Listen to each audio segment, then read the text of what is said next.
National Herald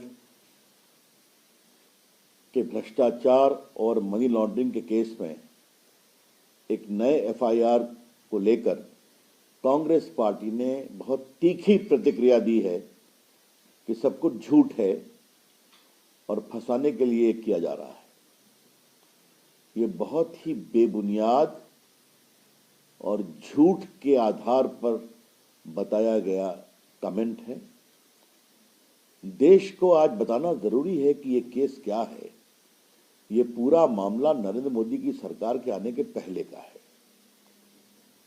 ED ने जो कार्रवाई की उसमें नेशनल हेराल्ड के पूरे इतिहास को देखा गया। आपको मालूम है कि इस पर एक केस प्राइवेट कंप्लेंट हुआ था। बंद होने के बाद 90 करोड़ का लोन था उनके ऊपर। तो ये लोन कांग्रेस पार्टी के द्वारा दिया गया था। तो जो एसोसिएट जर्नल थे, जो चलाते थे इस कंपनी को, जो नेशनल हेराल्ड पब्लिश करती थी, उसको एक नई कंपनी बना कर करके यंग इंडिया लिमिटेड के माध्यम से संभवतः उसकी पूरी शेयर को खरीद दिया गया। कितने में? 50 लाख में। तो 90 करोड़ रुपए का लोन बाद में माफ कर दिया गया। तो 50 लाख रुपए में पूरे एसोसिएट जर्नल के शेयर जो हैं वो इस नई कंपनी के पास आ गए, जिसमें सोनिया जी और राहुल गांधी के 76% शेयर थे, मेजॉरिटी शेयर, और बाकी माइनर कुछ थे स्वर्गीय ऑस्कर फर्नांडिस वगैरह के पास।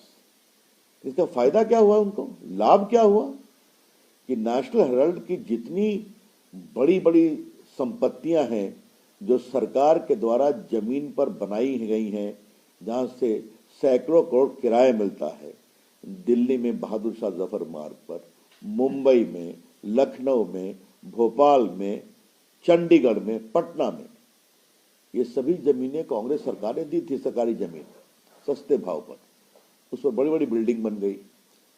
लेकिन ये जो नई कंपनी लिया जिसमें सोनिया जी और राहुल गांधी का 76% था, वो सारी संपत्ति के भी मालिक बन बैठे जो हजारों करोड़ की है।